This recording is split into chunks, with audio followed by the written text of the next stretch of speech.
Bonjour à tous, Michel Sparwasser pour le Cercle Vert à trois angles. Aujourd'hui, je reçois pour notre podcast mon élève du lycée français en Turquie, Melis Marinski, qui va nous parler de la situation des étudiants turcs en France.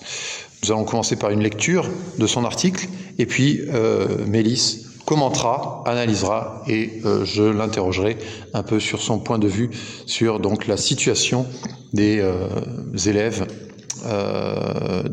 turcs dans les établissements français et également la scolarité universitaire des étudiants turcs en France. Melis, vous avez la parole. Bonjour. Les relations entre la France et la Turquie, marquées par des différences culturelles et politiques profondes, créent un contexte complexe pour les étudiants turcs venant étudier en France. Originaires souvent de l'ouest de la Turquie, ces étudiants se trouvent confrontés à un premier défi majeur, c'est l'adaptation à la laïcité stricte de la société française. Entre les règles strictes de la France et leurs pensées libertaires, ils naviguent avec difficulté, souvent entre confort et émotion. De plus, le contexte politique français, avec ses débats vifs et polarisés, ajoute une dimension supplémentaire à leur expérience. Des questions telles que l'immigration, l'identité nationale et la laïcité peuvent susciter des tensions et des incompréhensions chez les nouveaux arrivants, exacerbées par le conflit latent entre la Turquie et une partie de l'Occident, notamment sur des questions liées au libéralisme et aux droits de l'homme. Pourtant, malgré ces défis, les étudiants franco-turcs en France sont également témoins de similitudes et des liens entre les deux pays. Ils ont l'opportunité de contribuer à renforcer les échanges culturels et économiques entre la France et la Turquie, enrichissant ainsi leur propre expérience académique et celle de leur entourage. De même, les Français vivant en Turquie font face à des défis similaires mais inversés. Ils doivent s'adapter à des pratiques sociales et politiques différentes de celles auxquelles ils sont habitués en France, tout en naviguant dans un contexte diplomatique parfois tendu entre les deux pays. En conclusion, les étudiants franco-turcs en France sont confrontés à des défis importants, mais aussi à des opportunités uniques en embrassant la diversité et en s'engageant dans un dialogue constructif. Ils peuvent contribuer à renforcer les liens entre la France et la Turquie, tout en enrichissant leur propre parcours académique et personnel. Merci bien pour ce brillant exposé. Première question, vous parlez de laïcité stricte en France. Est-ce que vous pouvez détailler cette différence de laïcité? En quoi la laïcité est peut-être plus stricte en France qu'en Turquie? En fait, par rapport à l'Occident et l'ouest de la Turquie, je pars sur notre ville où j'habite, où on habite. Donc, par rapport à France, en France, c'est plus strict car il y a beaucoup de règles qu'on doit s'adapter ou bien... Par exemple, quelles règles? Vous pouvez donner des exemples de règles? Par exemple, si on est étranger dans un pays, dans une ville de la France, on pourrait avoir des difficultés, par exemple le racisme ou bien la solitude. Est-ce que vous avez été victime de racisme en France ou est-ce que vous avez vu des Turcs, des étrangers victimes de racisme en France? Oui, bien sûr, quand je suis allée à Paris pendant l'été, il y avait des Français sympathiques, mais d'autre part, la majorité sont un peu préjugent, surtout les Turcs, parce que il y a une perspective contre les Turcs. Je pense qu'on doit un peu clarifier ces choses. Par exemple, on n'est pas des Arabes, on n'est pas comme des Arabes. Par exemple, dans notre classe, il y a une élève d'échange qui est français. Il est venu dans cette année. Il nous a posé beaucoup de questions comme notre religion, notre président, et aussi... Vous comprenez, ça peut sembler un peu raciste contre les Arabes de dire on n'est pas comme les Arabes. Donc il faut préciser que effectivement les Turcs sont un groupe distinct du groupe arabe sémitique, que le groupe Turcique est un groupe qui fait partie du grand groupe turco-mongol, mais en aucun cas c'est quelque chose de raciste ou de péjoratif d'être arabe. C'est-à-dire ce sont des cultures différentes.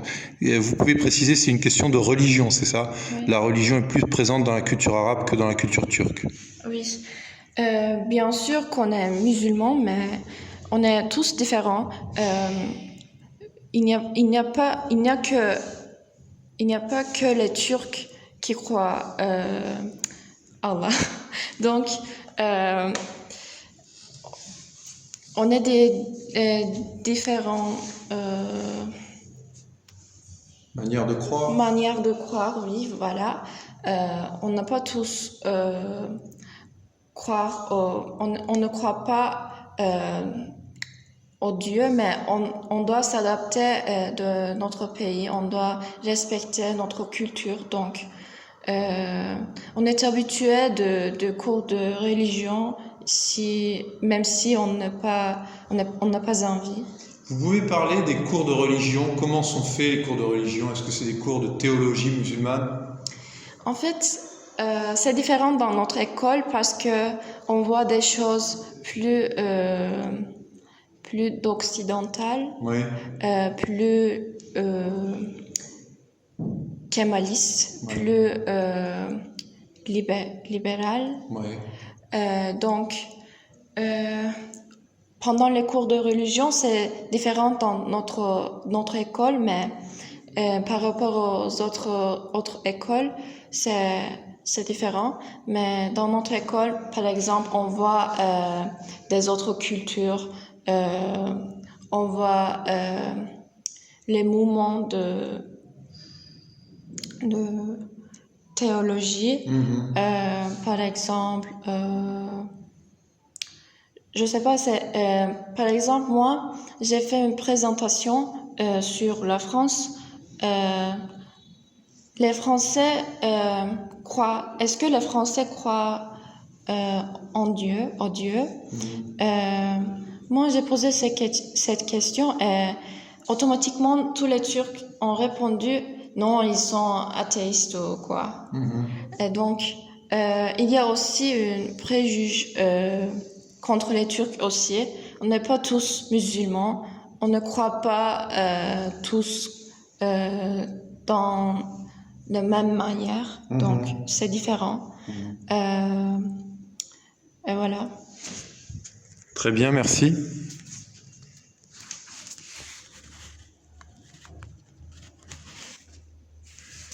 Question suivante. Concernant, vous avez parlé de conflits latents entre la Turquie et l'Union européenne, de tensions diplomatiques entre la Turquie et la France et l'Occident en général, l'Union européenne. Est-ce que vous pouvez préciser la nature de ce conflit? Est-ce que vous prenez part? Quelle est votre position dans ce conflit? Est-ce que vous prenez le parti de l'Europe, de l'Occident, ou au contraire le parti de la Turquie? Ou est-ce que vous êtes neutre, ou est-ce que vous êtes pour une voie alternative? En fait, dans notre ville, c'est différent. Ça dépend des villes. Par exemple, si on est allé un peu... Vous pouvez préciser de quelle ville vous parlez? On est ici. Oui, c'est la question de l'Occident. De l'Orient. De l'Orient. La différence entre Orient et Occident. Ici, on est à Izmir, dans l'Occident, l'ouest de la Turquie. Oui. Je parle sur ça. Donc, Moi, par exemple, moi, je suis neutre. Mhm. Je respecte les autres aussi. Mhm. Mais en fait, j'ai des idées aussi pour moi-même. Oui.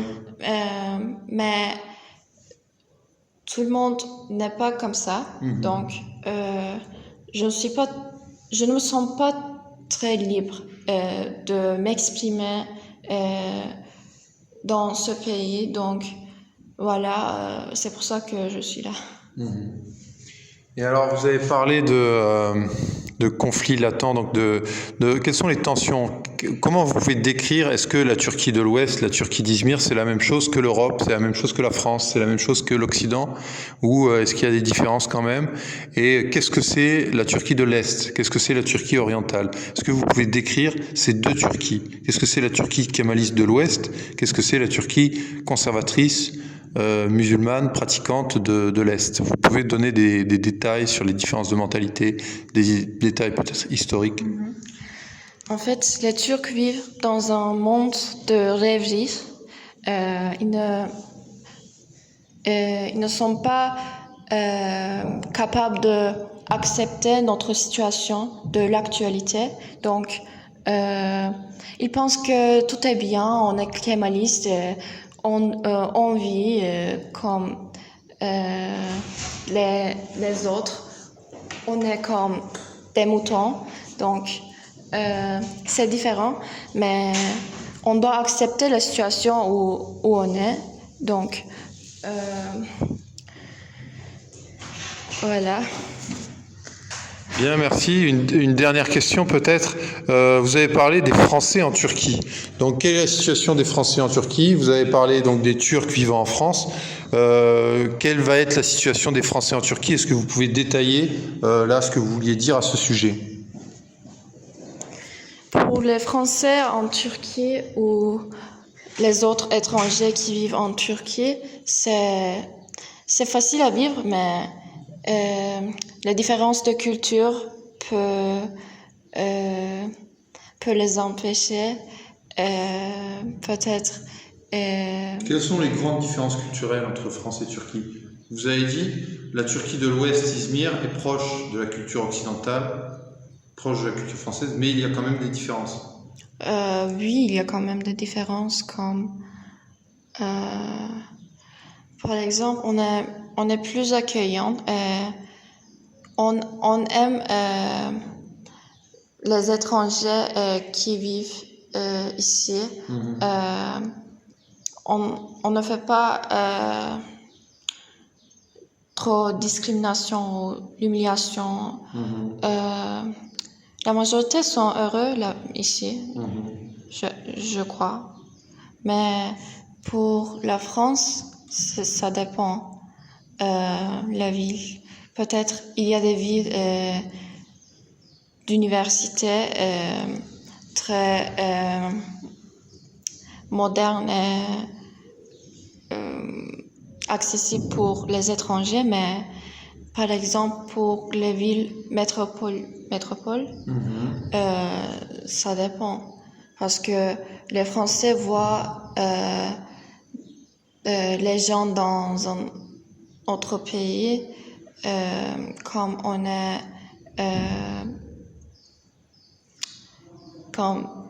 est des paysans de tiers états et ils sont comme la bourgeoisie ou comme ça. Ils sont toujours ils voient tout le temps les Français sont plus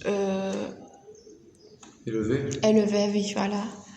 Donc il faut changer un peu, il faut agir, il faut faire quelque chose pour cette situation entre les franco-turcs, les Turcs et les Français. Et vous avez dit c'est comment différent pour l'Occident et l'Orient. Donc j'aimerais bien encore répondre à cette question. En fait, les Turcs croient que on est tous heureux dans cette situation avec notre président. On est kémaliste, tout est très bien, mais c'est pas comme ça en fait.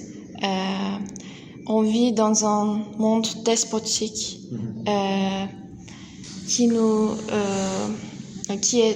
sont très stricts, impérialistes. Donc, on ne peut pas partager notre propre idée, on ne peut pas faire des choses dans ce pays. Mais il y a aussi des problèmes de l'économie. Il y a des gens qui sont... Il y a la famine. Donc, c'est le problème d'argent aussi. Voilà, tout n'est pas très bien. On n'est pas dans un paradis. Voilà, c'est la vérité. Alors vous dites on n'est pas dans un paradis, c'est-à-dire il y a une idée selon laquelle on serait dans un paradis. Izmir, c'est un peu le paradis. Il y a un stéréotype, une idée fausse que il y a des coins paradisiaques en Turquie. En fait, voilà, pour le côté touristique, c'est comme un paradis, oui, mais ce n'est que pour les étrangers. En fait, pendant l'été, c'est très bien. La Méditerranée, ici, Izmir, il y a beaucoup de touristes ici. Mais pour nous, c'est différent. C'est c'est pas, comment dire, ça ne dure pas jusqu'à l'infini pour nous. Mais pour les étrangers, c'est, voilà, on est allé en Turquie pour les vacances et on va partir, tout est très bien. Mais pour nous, quand l'été est fini, on va revenir notre vie normale avec les gens dépressifs, la dépression, parce qu'il y a des problèmes d'économie. Notre président, il ne pense que lui-même. Tout est compliqué. C'est le problème de politique, le problème de l'économie, le problème de nos actes, nos actions, parce que ce sont les Turcs qui ont choisi notre président. Donc, c'est les conséquences de nos actes. Donc, je recommande pour les Turcs de partir le plus tôt possible parce que sinon, on doit rester comme ça sans exprimer nos idées librement. Ça veut dire qu'il y a eu une période plus libérale en Turquie. La période kémaliste précédente était plus libérale, il y avait plus de liberté d'expression. Est-ce que vous pouvez parler de la démocratie turque et du kémalisme? Parce que c'est une idéologie qui est très peu connue en France, en Occident. Est-ce que vous pouvez parler des principes du kémalisme et de l'histoire du kémalisme? Voilà, il est comme un révolutionnaire, comme les Jacobins. Il était un grand leader qui nous a montré beaucoup de choses de l'Europe. Il nous a visionné, il nous a visionné les Turcs pour changer. Il croit en nous, il croit les Turcs. Mais il croit les adolescents, les jeunes, pour qu'on puisse changer le monde.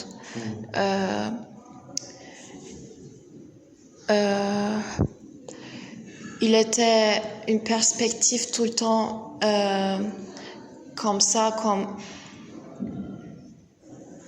Il croit à l'impossible, vous savez. Il fait tout ce qu'il veut parce qu'il croit en nous.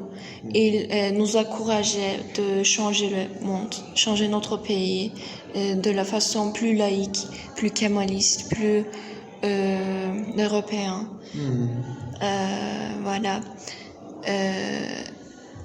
il nous a enseigné l'alphabet, ou bien il fait beaucoup de révolutions dans notre pays. Donc, il est vraiment un grand leader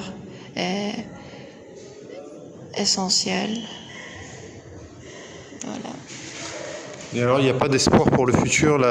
L'espoir, c'est la fuite, c'est l'émigration, c'est de quitter la Turquie. Est-ce que le kémalisme permet d'espérer de continuer à vivre bien en Turquie?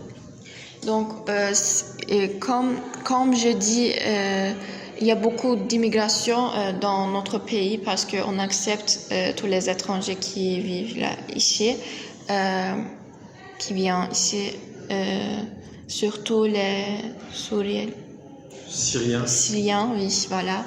On accepte parce qu'on est accueillant, mais c'est pas comme ça.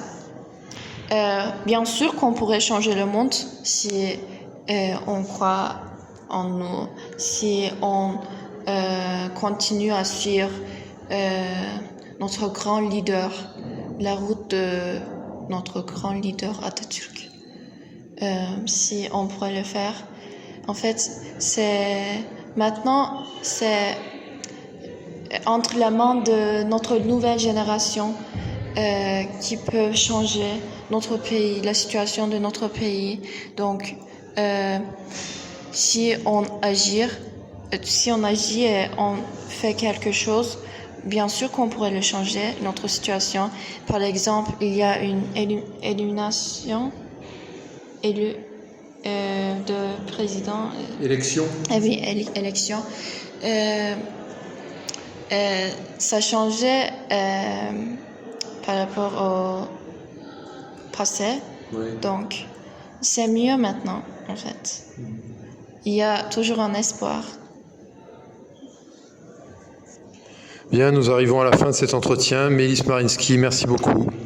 Et nous nous retrouverons pour de prochaines aventures et de prochains exposés avec vous, chers auditeurs, sur le Cercle Vert à 3 angles. Bonne journée à tous. Au revoir.